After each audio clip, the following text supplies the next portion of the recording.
If it's greater than 1 or less than 1, there are some adverse effects. So we're looking from a 1-to-1 ratio, meaning the table moves at the speed that the scanning is taking place. So remember, scanning is the time, right? So we know that MA times time will produce the mass, and eventually mass controls what? The intensity of the action. Intensity, aka what is intensity for those that are work today and need a refresher to what intensity means. I know you've heard that word before.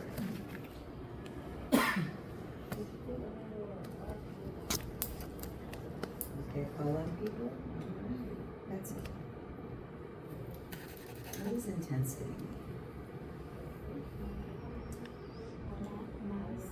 So mass is a factor that controls intensity, but what's another word for intensity? What are we talking about specifically when we say intensity? Quantity, perfect. So a quantity of what?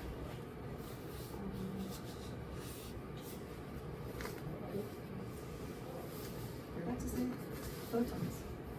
How many photons? We put in the mix and mass controls that.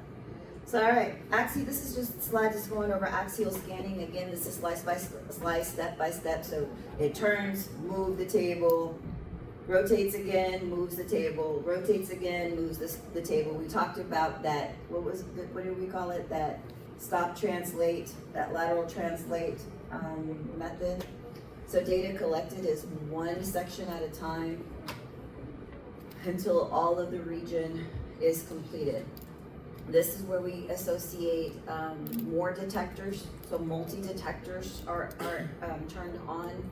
So there's a bigger span, a scanning area that is collected at once. Table does not move until, that whole region, again, unless you have to change into getting more of that area. So if it's a chest and an abdomen for whatever reason, obviously you may not have that many detectors that you'll have to move your table and recenter it to get the next one. So the major benefits is the rapid scanning with minimal motion. So if you're just doing one cycle around, it's likely that the patient is not going to move within that cycle, as opposed to continuous, like you want to breathe or however, right? Okay, or twitch or whatever.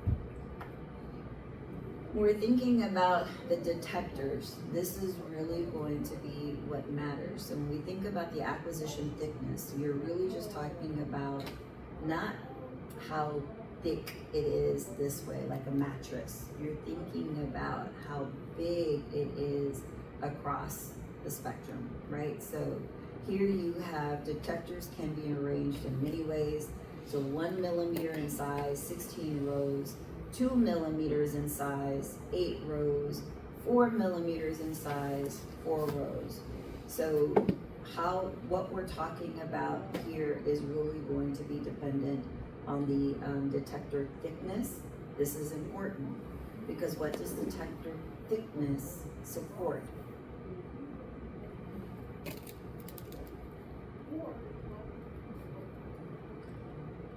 That's fair. Detector thickness will support spatial resolution. So the thinner the detector, the better the spatial resolution. Which makes sense, right? Because when we start thinking about detectors and grabbing that information, that raw data, it's going to now go over and change that photon or analog energy into what kind of signal? Huh? Not yet. Not yet. Electrical. Perfect. Good. So, please add this to your notes because you're going to see this in chapter 3 as we start to get on there. Thin detector rows have a higher spatial resolution. However, because they are thinner, they do require more exposure time, which will increase the patient dose. And if there is more of an exposure time, then that means there is a slower scan time, meaning the entire examination, right? So scan time is how long the patient is in the gantry. Make sense? And x-rays are being pushed out.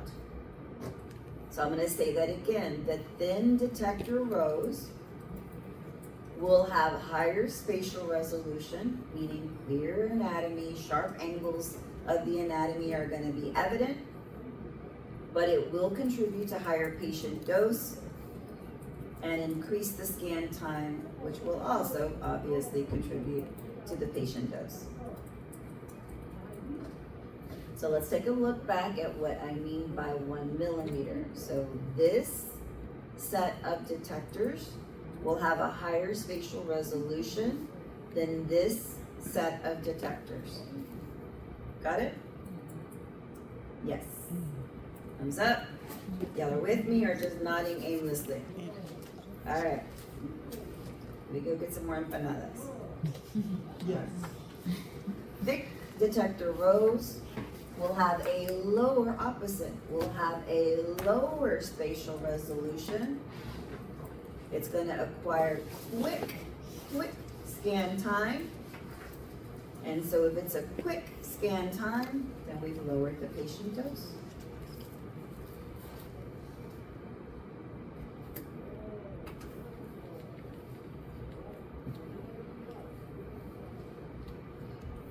All right, we're good? Thin versus thick detectors, right? Which will also be very similar to patient body habitus that we'll talk about and the same results, right? So now we're talking about uniform. This is all detectors. What we're looking at right here is detectors. Why does this make a difference? Because we're talking about pitch. What is pitch again? Table movement. Table speed. When can it be used? In what protocol? Scanning protocol? Only spiral or helical, AKA, right? So when the detectors are active, now you can have all of these detector rows, right? But you don't have to activate them, right? Depends on the slice thickness that we're wanting to get. Is it gonna be volume or is it gonna be thin slices? Make sense? Large volume, smaller volume. Make sense? Good. When every detector is active, no matter if the detector is thin or thick, this is considered uniform. Uniform. Here, you're basically selecting in the non-uniform. The outer rows don't give thin slices. I don't know where it says the gave, but it basically means that you can still go back and select and deactivate and activate certain detector rows. Uniform means all, non-uniform means which ones you need. Now, based on this, of the 3 images, this being 1, this being 2, and this being 3, which one has the lowest patient dose? Throw up your fingers. I want to see what you're thinking. The lowest patient dose. Why do you say that, Samantha? Why do you say number 3? Just from what we were talking about earlier on the other, on the other slide, these look to kind of be, the longer detectors seem to, lower spatial resolution, and the smaller ones increased the spatial resolution, which meant more, more dose and slower scan times. So it's the scan time. Yeah. So if you're able to achieve all of that in that one volume image, we just learned that the larger the volume, the less scan time. The less scan time, the less the patient does. The thinner the scan, you're likely going to have to rotate that cycle and keep the x-rays flowing around the patient, increasing the scan time. Okay? Yes? Mm-hmm. All right, so when the slices are thicker, radiation dose to the patient lowers. Yes, but it's a consequence of lower spatial resolution or details. Those sharp angles, those sharp images. If I'm looking for a tumor, I'm looking for that space. I'm looking for that roundness, or I'm looking for a stone. I'm looking for that shape. Make sense? Now, contrast is really about the shades of gray. So a stone may be brighter because it's going to have a representation of bone versus the kidney, which is soft tissue. Make sense? So that's the shades of gray, which is contrast. But spatial resolution is shape. What are you looking for? Oh, you swallowed a knife. I see the knife right here, right? I don't need the grays to tell me that, but it's gonna be, right? Because if it's a plastic knife, it's likely going to mimic tissue. But if it's a metal knife, it's gonna mimic more than bone, brighter than bone. Make sense? Because of the atomic number and density. All right. Have you guys scanned foreign objects yet? Huh? I can't hear you. Implants. Implants, okay. I'm sorry, I can barely hear you.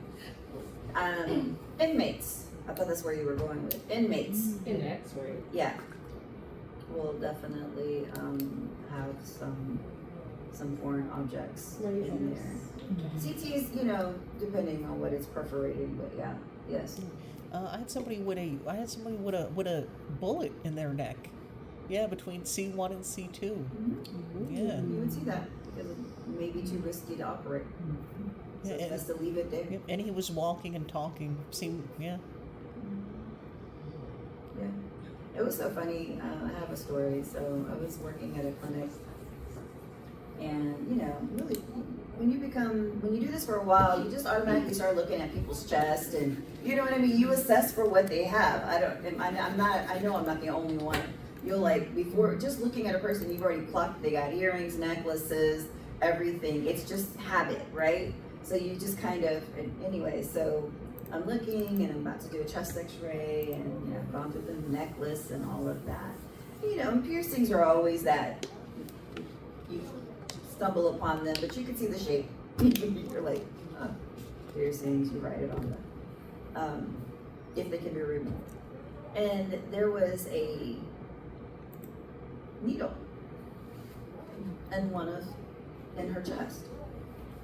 And so I go back, and where it was positioned was right by the aortic notch. And I'm like, is this trachea? Is this, it's really close. And so I'm going back, and I'm searching her, and I'm like, do you have, I thought maybe something on the gown, or looking at the pin, a safety clip, or something, whatever. So we go, and I take it again. It's there. And I'm like, and I don't want to expose her again, but at this point, you're like, well, she's got another complaint now, right? So we do it one more time. And I go back and I ask her, I'm like, you have something metal in your chest? And she's like, and I'm like, and so we get to it, and she discovered, and she was probably in her 50s at the time. She recalled losing a sewing needle when she was a child, and it got embedded into her. Because I saw it on the lateral, it was outside of her cavity, or really close to the cavity, right here. And I'm like, she was, yeah, that must have been the needle. And I'm like, this. So the body accepts foreign objects, right? The body will accept foreign objects after it's been a while. I don't know her medical history, her insurance, or what she could or could not do. But that was the mystery solved. Long lost needle, still in her body. And so that was, you write to the radiologist to say, it's within. She swallowed it or something? Stone. I just. That's what saying that you can Oh. especially if she's a kid playing. She said she used to sew and she lost a needle, and I don't know if she fell on it, or I don't know. I'm not here. I was just mystery solved. And I'm like, it's in there. So radiologist, that is within the body, not outside of the body or not ingested in the body. It's within the tissue. And so now she's like, do I need to get that removed? I'm like, well, you've had it for about 40 years. Does it bother you? This one. Tell your doctor. So yeah, fun fact. Anyways, all right, so here's the math. And so as I mentioned to you before, for your final exam, everything that you have on your study guide and the formula is also there on your study guide.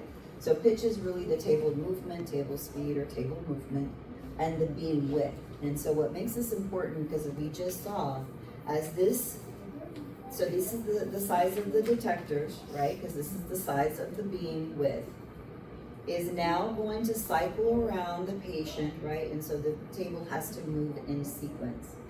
Everybody understands that? Yes? Okay. So, again, beam width, table movement, right? To get the patient through. So when we talk about pitch, we're thinking about the table movement divided by the beam width. So you have to know one or the other to determine what is the pitch, right? So you have to either know the pitch or either the table movement to determine what is the beam width and the pitch to determine the table movement, and so on and so forth. Yes? Good. What's important is to achieve a 1. So when you achieve a 1 pitch, you're basically saying the table moves exactly the same distance as the beam width. So the speed of the table matches the beam width. The speed of the table matches the beam width.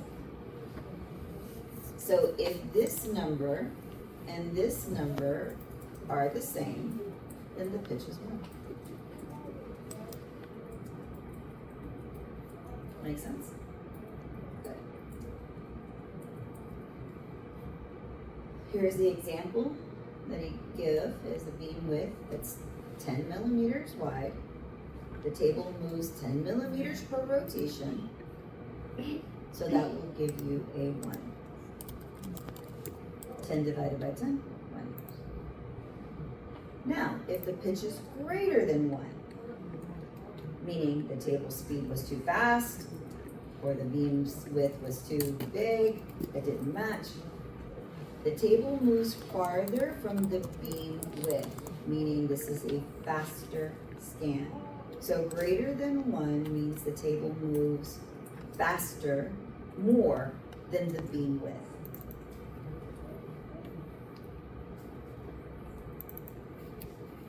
And just FYI, you do have this PowerPoint, thank you again to the phenomenal ladies that put this together. And this was shared out, I think, 2 weeks ago. It's all burned together.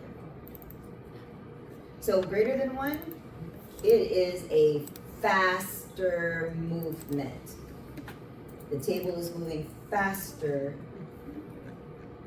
than it can keep up with the beam width. Less than 1 means that the table moves less than the beam width. So, this is a problem. Why would you think it's a problem?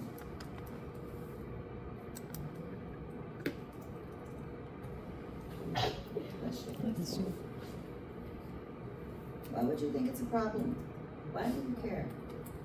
Why do you care? Why do you care?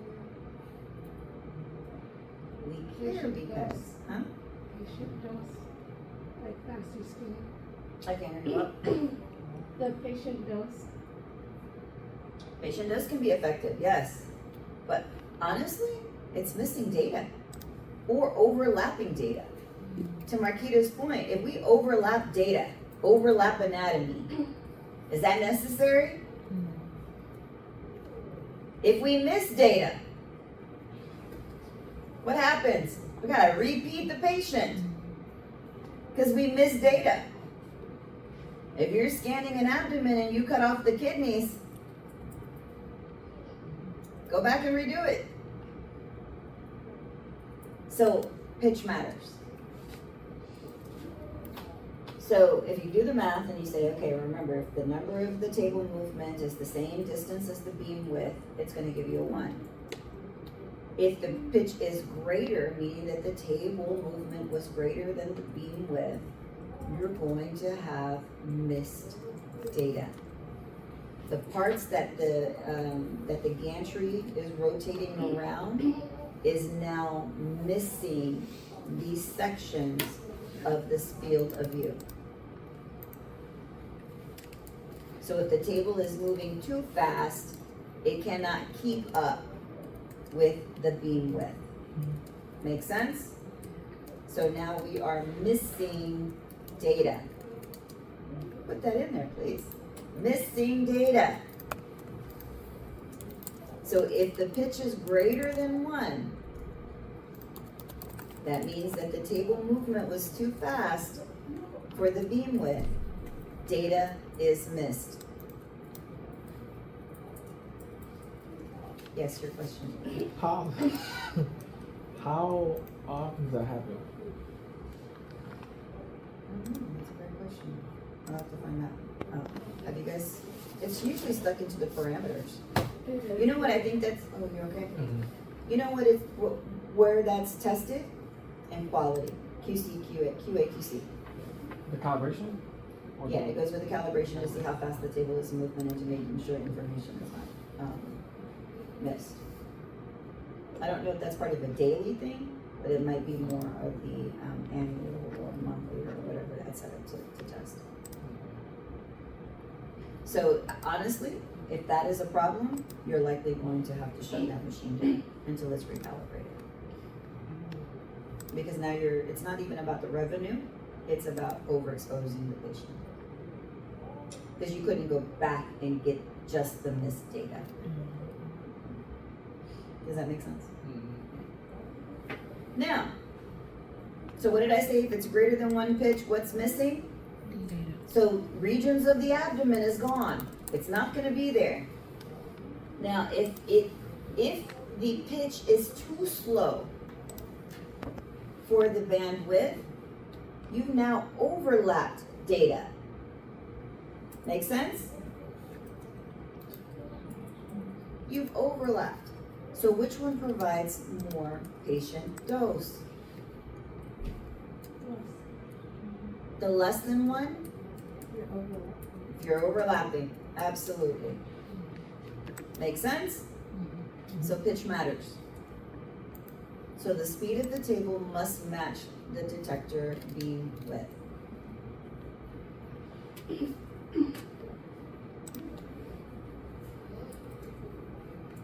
Simple math, not hard math, right? So again, it's the definition is basically the ratio of the table movement as it is to the beam width, all right? So if it moves faster than the beam width, is that greater than 1 or less than 1? Sindhu? It's greater than. Greater than 1. Perfect. What's missing, Rome? Data. Data. Anatomy, right? Anatomy. If it's less than 1, Angelica, what? Is that missing any data there? Overlap? It's overlap. It's got too much data. All right, good. So again, you can't use it with volume scanning. Volume scanning is really going to be the patient's table is going to be set. The volume, the detector width is going to be identified. You're activating them, and you're likely doing that 1 scan around. For any axial scanning, because again, volume data, that's going to be a lot of area that's covered. Not going to have the best spatial resolution, but it will have the better patient dose. Here, in order to get everything that spiral or helical scanning can, you're going to have a stop and go method. Everyone's good with that? All right, if I ask you these same questions at the start of next week, oh, we won't be here, will we? We were not going to be here. Oh, I just realized that. That's so sad. I live at work. I will probably be here. Okay. This one just basically says, so what is this one? Is this a greater than 1 or a less than 1? This one's a greater than 1. Yes. Who says that? Thumbs up. Why? Yeah, there's indeed. There's missing, right? We're missing some stuff. And then we have this loose. So remember again, not loose.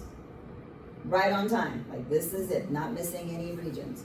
So pitch should equal 1 at all times. So QA/QC will make sure that that calibration is a 1, and so we can continue to move forward. And so this is again the table movements. I guess fair is something that you're going to see in your modules. So good, you guys have 2 weeks to see all of those modules. All of them, perfect. I love it. So the pitch is going to provide us the right amount of speed, spatial resolution depending on the beam width, and then the patient dose is going to be consistent. Okay, so they're due in 2 weeks, modules? Yes. I'm going to say yes. 2 weeks from today. All your assessments done. I thought you'd be excited about getting Clover Learning. I promise you, you guys are going to come back and be like, I got this it has now. been missed. I've been fighting for it. You can go back and you're going to find 80 something emails. Where are they? What's the status? Be happy. It's just I'm happy. You saw Mr. Fung happy. Oh, yeah, He was there. like He's Santa right. Claus in there. We got codes. It was exciting. It was like I envisioned Santa Claus right then and there. All right. So greater than greater than 1. You're missing data. Again, just repeating what I'm saying. Missing data. If the pitch is greater than 1, it's worse spatial resolution. You're not going to get those objects because you're going to be missing objects. And then it's going to be, yes, the fastest speed, but speed is not always best here. Again, lower than 1, less than 1, you're going to have the best spatial resolution because you're going to have an overlap of data. But again, it's going to be the worst for patient dose and a slower speed. Are we good? So this could be a math problem that you could see based on the table movement, but you're always going to know what you have because of the millimeters. Here, they're giving you the pitch. So you already have a pitch of 1.5. You know that that is greater, equal, or less than 1. Huh? Greater. So we already know that we're going to have a greater table movement. All right, so for those that are like, oh, this is going to be my X up here, you remember how to find how you're going to have to do the math on this. You'll have to multiply these two, right? Yes. You're telling me yes, I'm going to say yes. Okay, moving it over. But if not, you have this in your slides so you can go through it. And you have to see it. But that's not the end of the class. We're going to continue to go further because we can. And back.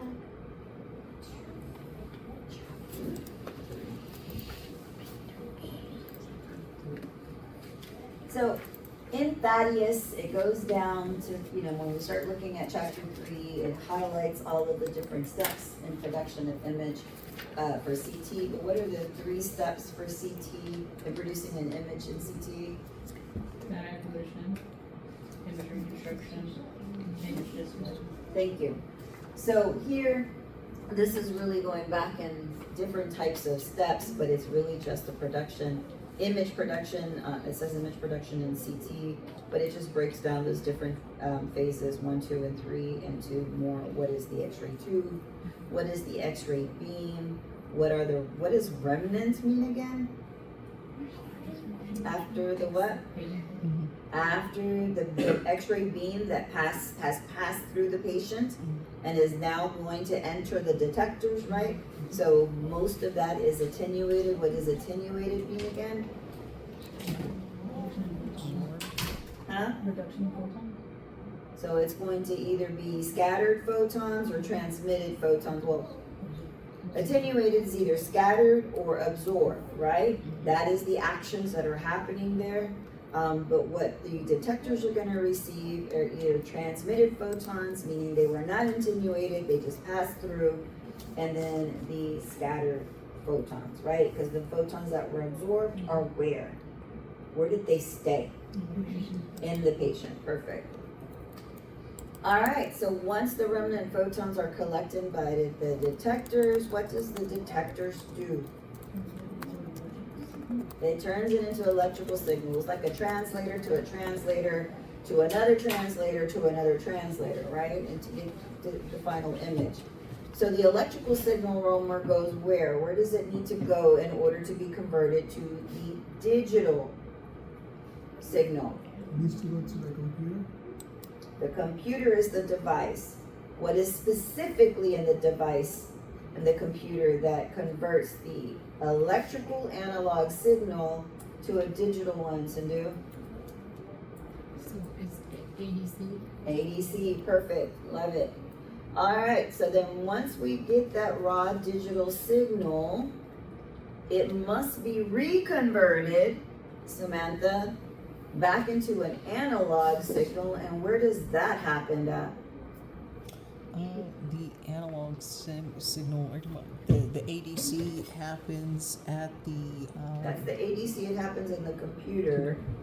Remember when we start to convert that into digital talk, now we're taking the digital talk and moving it back over to an analog signal. What device does that? so digital to analog, the DAC. It's also in the computer because it's eventually gonna move that over into the monitor and the image production. All right, now, Hounsfield units. What are they? Is the representation of the attenuation number. They're the coefficient or the number that's assigned to what is attenuated. So that attenuation strength, that signal that was landed on the detectors and that was converted by the scintillator or the gas detectors is going to provide that electrical signal, and then eventually a Hounsfield unit is going to be assigned, or a shade of gray, right? Or a brightness level is going to be assigned, and that's what the Hounsfield unit go. What is the range, Angelica, for Hounsfield units? Negative 1,000, 1,000 in Okay, what is 0? zero. Water. Perfect. All right, so key terms on this is back on your study guide, so I'm not pulling this out of thin air. I have added some items to it. You guys are more than happy to share what I have added. I don't mind, just don't get lost in translation, or I don't want this to be confusing to you, but I've only added in the solid state versus gas ionization detectors just for a little bit more clarity. But again, you're gonna go through a lot of this information in your modules because they're really gonna give you the how it behaves kind of features. But collimation controls, let me get you so that you can get everything. Collimation controls beam width. So what controls our beam width, our detectors that are activated, is going to be your collimation size. So your collimators, you have your bow tie collimator, which is a specific, it's already inside your tube. You are not going to, it's not a collimator, I'm sorry, it's a filter, bow tie filter. It's already inside your tube. It is not going to be adjusted. Collimators are your field of view, what you're opening and closing to your area based on your protocols, right? Or your technologist to say, no, you go from here to here, you've covered everything. So that really determines your beam width. That lies along your z-axis. What is your z-axis? It's like your mid-sagittal plane, correct? Good, so it follows along the long part of the body, all right? Again, what is pitch, James? Distance. Table width times table speed. No, beam width. Times table divided by. So the table speed, right, we're talking about the movement, how fast it's going, how slow it's going, and the beam, in correlation to the beam width, right? So 1, is that something that we desire to achieve? Yes. That is optimal, right? So the pitch 1 is good. Greater than 1 means missing data, perfect. Is that a faster speed or slower speed? Faster, perfect. Good, love it. All right, so this is talking about detectors, and so we have different types of detectors. We've talked about the rows of detectors, the thickness of detectors, how much is in volume, how much is in axial, and the collimators that turn them on, right? But what are detectors? They're just devices that take our analog photon, convert it to an electrical signal, and the PMT of the photomultiplier tube. And then it says, it goes on there. But this is really a little bit more specific. I found this, and I thought it just really kind of just hit it home. But detectors are not new to you because you studied them way back in X-ray. They're the same concept. It has not changed from X-ray to CT. However, solid state detectors are using crystals that emit light. So they have light in there, and that light, I highlighted it, is converted to the electrical signal, okay? So in solid state detectors, it uses light to electrical. Light to electrical. I'll say that one more time. Light, solid state detector to electrical.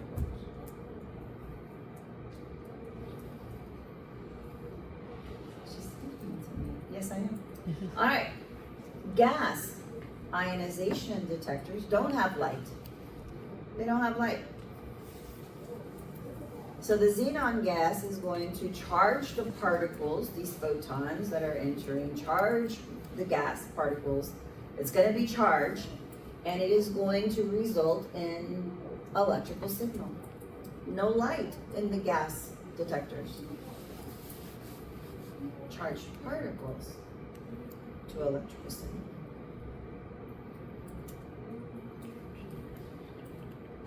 Good? What kind of gas? Xenon. Xenon is used. Now, we care about spatial resolution. What is spatial resolution again?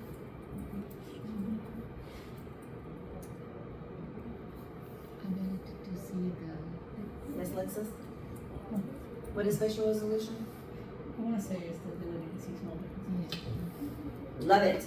Sharp objects, small details. Contrast just gives you the shades of gray. Am I gonna see a plastic spoon versus a metal spoon? We would have to go back and adjust our contrast, right? But the shape of the spoon, that's spatial resolution. Got it? Yes, perfect. So we need spatial resolution. We need to see that there's a spoon. You swallowed a spoon, sir. That's where it went. It happens. Spatial resolution tells us what it is. It gives us a shape. Contrast resolution determines one color from another. Make sense? Perfect. Now, what's great about the solid state detector is not only improves spatial resolution, it absorbs 100% of the photons that are coming in. That's efficient. Where versus the gas detector can only absorb up to 60-70%. That's waste. Why is that waste? Because now we can't absorb the other 30%. Why did we go to all that mass? Make sense? Well, we would have to increase our mass to get more photons absorbed. I don't know. So again, out of the two, which one provides the higher spatial resolution? Solid state. And what do solid state detectors do? How does it convert the photons to an analog signal? What is the step in between? The crystals emit the light. So the photons come in, stimulate the crystals emit light, the light is converted into an electrical signal. I'll say that one more time. Photons come in, stimulate the crystals shine bright, and that brightness is converted into electrical signal. So the crystals must shine equivalent to the photon strength. The crystals must shine equivalent to what the photon strength is. Why does that make a difference? Because we want to know what tissue looks like, right? Should have a higher KeV as opposed to bone. Make sense? Okay. Feel physics. Don't we feel physics? I like her better when she's tired. Yeah, I love it. I come to life. I come to life. Well, you just heard me talking about the career ladder for X-ray techs. So just FYI, trying to work on building a career ladder from an X-ray 1 to 2 to a 3, and this goes for CT and this goes for everyone. So right here, that's what we were just talking about. I'm like, no, what is this quality check? That's crazy. And that's why we were going back and forth. Yeah, no, we need more people to come into these discussions. So when it comes through and you're certified CT, just say, that's what she was doing before class. Because I know Andre is the director for LBJ, right? Anyways. What is axial step and shoot or step and translate or translate and return? It's all considered different types of terms. What is this? Does this have pitch with it? That should be a hard no, everyone. Hard no. Does this have pitch with it? This type of protocol? Yes. Okay. Do we need a stretch? Let's do a quick little stretch.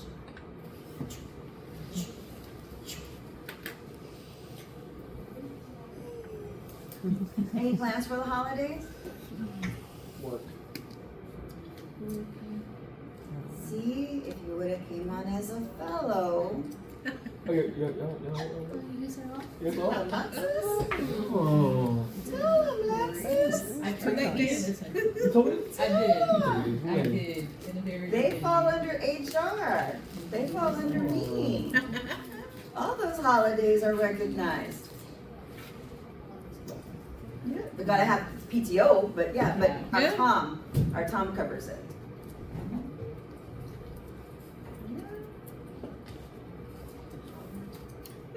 Oh, holidays are, they struggle.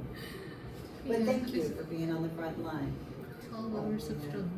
For all of you that are on the front line, we do appreciate you. Okay, I like how Angelica sees it too. Oh, yeah. That's the only reason I'm gonna be there on Friday, okay? She'll be making the money while we're spending it on Black Friday. Yeah, there you go. That's financially responsible. No, we do appreciate you, we really do. Do you guys at Top get lunch? Yeah. The holiday? On Thursday, not on Friday. Okay. Because I'm not on the distribution list. I keep telling Orlando to put me on the Bentop. I'm communications, but I get the ones from LBJ, so I'm constantly in the know. And because the school is identified through the JRC as LBJ School of X-ray Tech, and so we fall under their distribution. But okay. Do you guys get food at Memorial? Are you working? No, you got enough seniority. You don't have to. I'm working from Monday to Wednesday. We have off Thursday and Friday. Is that the whole department is closed? Yes. Okay, good. So no scheduling for them. Mm-hmm. Awesome. Okay. Oh yeah, I'm sorry, but thank you guys for holding on the front line of Top. We really, truly appreciate you. And I hope your dinner is wonderful. As you guys spend it with them. Are you there too, Cindy? Yeah, I'm there. Betsy, you there too that night? Yeah, starting from Sunday to Friday. 7 days, right? Ooh, she's gonna make some money. I like it. Good job, Betsy, signing up for that. Thank you. Thank you for doing that, guys. Appreciate that. Did you sign? Ready to go back? She was volunteering. She's like, I haven't done it yet, but I'm nervous. Okay. Yeah, I ain't done nothing. I'd celebrate you. Did I tell you that I showed up and saw her Yeah. there? It was funny. Yeah, but yeah. Anyways, all right. So what types of beams that we've talked about? Homogeneous, polychromatic, or polyenergetic means the same thing. Polychromatic, polyenergetic. If you see the word poly as a you'll identify that it's going to have various. Homo is basically going to be the same. So polychromatic or polyenergetic beam just has different range of energies. That is what we have in CT. It is not going to be monochromatic or a homogeneous type of beam, because all of our photons have a different range of keV energy. So the attenuation is going to change. This is why we have filters. What's the difference of a filter between a collimator? What's the two differences? Filters built in and the collimator you adjust. And you can also have accessories, probably don't use them, but you have a wedge filter if you're wanting to do toes or something like that, just to kind of even out the beam. So, and in digital, you don't have those issues anymore, because all of the digital imaging processing will clear all of that up. Well, back in the day when we had analog and film, and even in CR, you still went back and looked and did some wedge or some types of filters that we could use to kind of even out the tissue, especially in the lateral lumbar spine, especially the L5S1, just because of the amount of x-rays and then how it was gonna scatter through. So sometimes now, like, they'll use, like, has anybody seen, and this is probably really old school, but you put a shield behind the patient for a lateral L5S1. You've seen that before? And that's really just to absorb the x-rays, and it's not a filter, but it's just really to absorb the scatter. So the scatter, it won't fog or degrade your image or the details. And so that was just a method before. Are we still shielding? Yeah. Okay, even though the ASRT, not the ART, but the ASRT had supported not shielding. Was that still a requirement? And sometimes it's that mentality, because even for myself, it just doesn't feel right, except for PDs. But the ASRT had, all this data to support that we don't need to shield patients anymore. So I just didn't know if that had changed. Awesome. Okay. Did I tell you I know the new director for Benton? We have met. I do. I know him. We go way back. Surprise, surprise, yo. I'm just like, this lady's everywhere. You turn around, yes. I know that person. I know that person. Yep. Matter of fact, his name is Jose Rodriguez. He's coming, and he should have already, this would have probably been his first day there, because he was in orientation this week. Very cool people. Very, very cool people. Tell me, Yeah, All right. give you our time, and it's How do I know him? Through Texas Society and the American Society. So we served together for the state of Texas. He's originally from El Paso, but he's kind of done a tour. Cool people. Love the fact that he has come on at Harris Health for sure. So we're gonna make a great team. Great team. I'm looking forward to that. So y'all may see me more once y'all graduate in CT. Y'all see me in a different capacity over there. All right, so data processing. You see how kind of this skips around? It goes around from physics. Now we're moving into data processing. And we're talking about, this is some pre-processing. This is where I just mentioned to you about the toes and not having to use the wedge filter anymore. Because in the wedge filter, you're really just starting to even out some of that hardening of the beam, where you have thinner tissue. Photons are going to go right through it really quickly, giving it a very dark appearance, right? As opposed to thicker tissue, where photons are likely going to attenuate, get lost in that thickness, maybe, and it's going to give you a brighter look, right? Because there's less photons, and it's going to be assigned, or weaker photon is going to be assigned a higher or a lower level. So this is really that corrections that happens in the image processing portion, where certain values are, what is it called? I'm thinking of the word, histogram. Anybody remember what a histogram is? I know, so there you go. So basically, when you choose an x-ray, and this is how I know it, but when you choose a body part, so let's just say chest, And it's very clear, you either have to do the sequence the way that it is, right? So if you choose a lateral and you do a PA, what happens? Does anything happen? When you choose a lateral protocol, you're about to, and you submit a PA chest or an AP chest, what happens? It flips. It flips it, right? Good. Anything else about the exposure index or anything else? So every exam that you do, every projection has a map. And this map is basically values. What is it supposed to look? So when we think about a PHS, when we're thinking about this map, we already know that these values should come up like something. This value should come up like something, right? So something around the negative 1,000, let's just use that. And then here, everything in between is gonna be somewhere in the positives, right? Because it's very dense, it's gonna absorb. When you choose the wrong map, and you put a PA or an AP in this lateral, it's already putting in the information, the raw data, as it should be identified, as it should look. This is why you don't know if you take a bad image unless you look at an exposure index. If you've overexposed the patient, because it's not gonna be dark, it's not gonna be bright, it's gonna look just beautiful. But your exposure index tells you if you've overexposed the patient, if your technical factors are too high for that patient. Make sense? Okay. This is called a histogram. So when your image does not match the map of what it should look like, it's gonna give you, the exposure index is gonna go off, or it's gonna look different, or you're gonna have to flip it or unflip it or move that image so that it falls right with the map. Because these values in this part of the gram should have this number, this part should be here, considering your centering is where it's supposed to be, right? And this in the middle should have different types of values mapped in. Think about it. Does that make sense? So these are all histograms. So all of that has to happen before the image becomes displayed, right? So as the image continues to display, it's processing, it's going back and making the corrections. This is why, again, an overexposed image, meaning an EI indicator that is high or low, depending on the manufacturer, how it says it.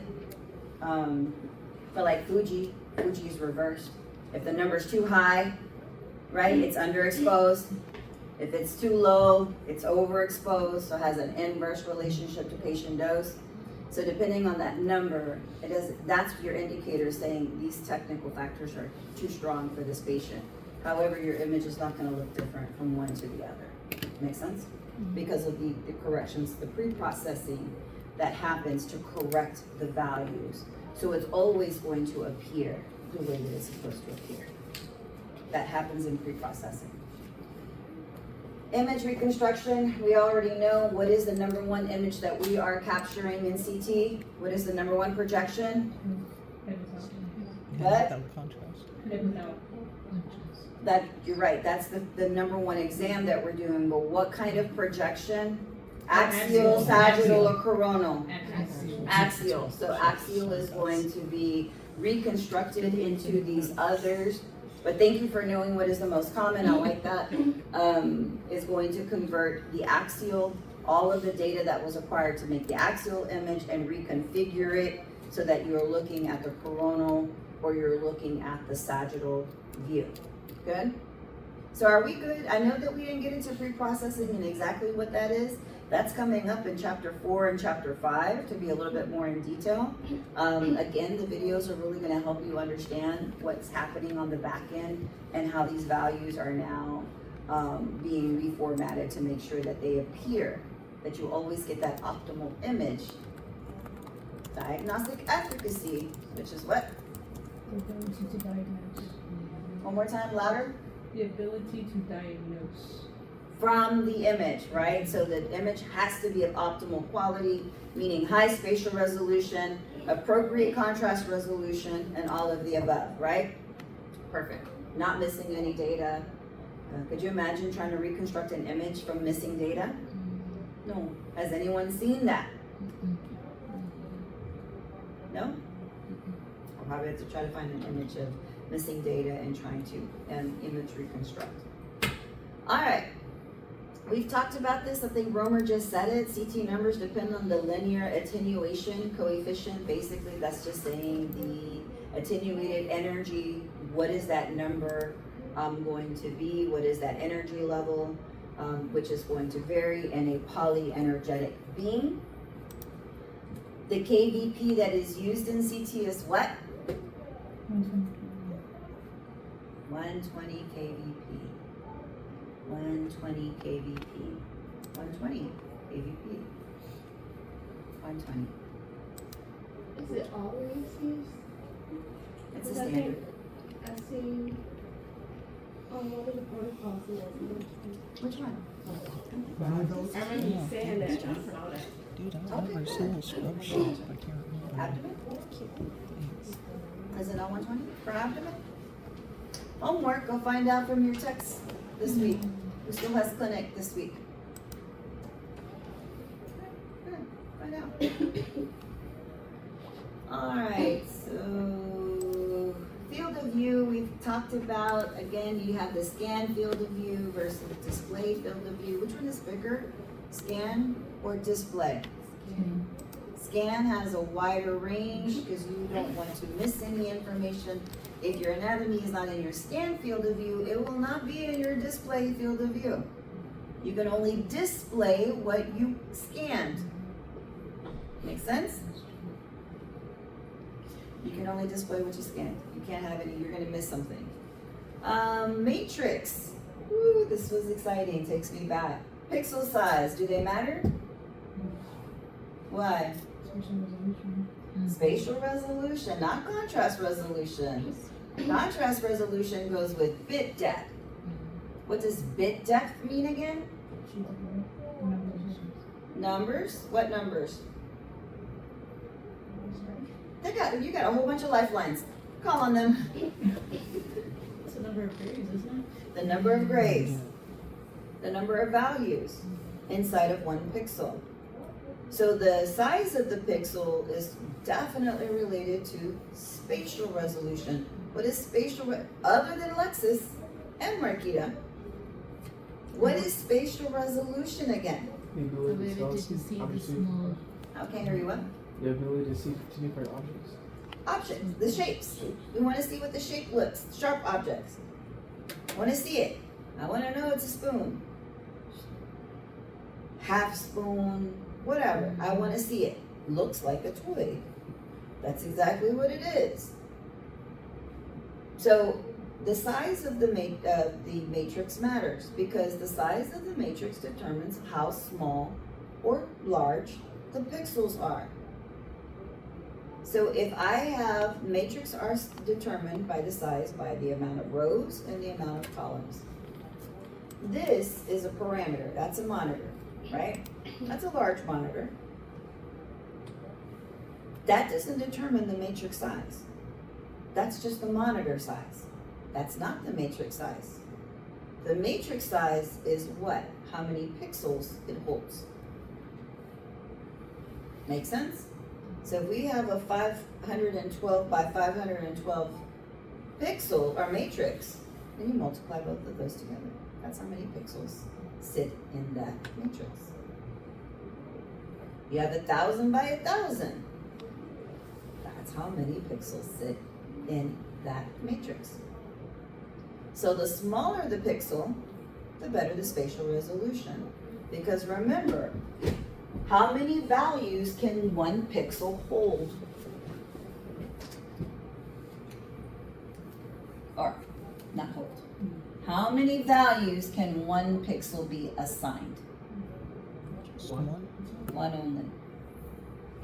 only. That's it, one only. So whatever this one pixel is determined to show in all of the matrix, you can't say, oh, I'm gonna put 13. You can't. It's only gonna show one value. Now the bit depth is basically going to be the scale, the contrast scale.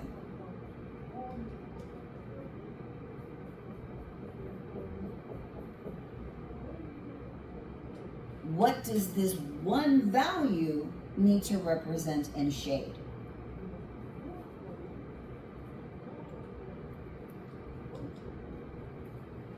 That is the bit depth.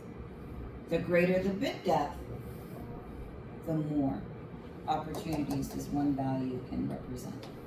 Make sense? Good. We're all clear with bit depth and pixels. So size contributes to spatial resolution. The larger the pixel, the smaller the matrix, right? The less spatial resolution. You see those pixeled images.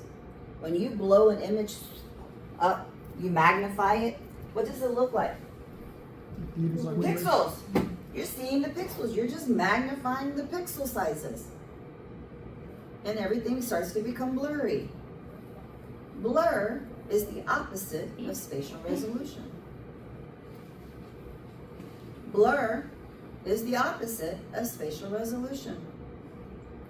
If something is blurry, it's not sharp. Okay? So size matters in matrix size as well as pixel size. It contributes, the size of the matrix and the size of the pixel contributes to contrast resolution or spatial resolution. The bit depth matters. Does the bit depth contribute to spatial resolution or contrast resolution? Contrast, only contrast. Got it? All right, we talked about window width. Window width, we kind of left her off on one day, and I was hoping that everybody would go back and take their mouses or mice back in their clinical areas and do some window leveling or window width. What is the difference between the two? The window width is basically you're taking the range of different contrasts. The window width is how long is your contrast scale. What is the range that you have for this protocol? Do I really need to have a whole bunch of grays and blacks for a bone series? I don't. So my window width is probably going to be more brights. Make sense? Depending on what my protocol is. If I'm doing tissue, then I'm likely going to have more shades of gray and dark values, right? Good. That is the range that you have. Window level is what? It really changes the entire image. When I change the window level of the entire image, everything is going dark. Or everything is going brighter. Everything is going dark because I'm changing the level and I'm only getting this part of the range. I'm changing the center. So if I move up to the brighter side, my whole image is moving up, getting brighter. All of the values are going in at once, as opposed to going side to side and just brightening, changing the values little by little. Okay? Yes? You're with me? Okay. So again, I checked. You're like, this is still not making sense, and I didn't get a chance to play with the mouse. I don't know what you're saying to me. It's in a video. That I am so confident that you will complete because I will be looking at your assessments. Is everyone clear that I will be going back and reviewing that you have completed chapters 1 through 4 assessments by next Tuesday? 2 weeks from today. Please don't wait till the last minute to get that done. Because then you're going to tell me what happened was. She said chapters 1 I know you keep saying chapters 1 through 4, but I don't think Clever Learning is like specified like that. Yeah. So which brackets do you want us to actually complete? It does. It goes in chapter, like when you go to your, let's go to Clever Learning.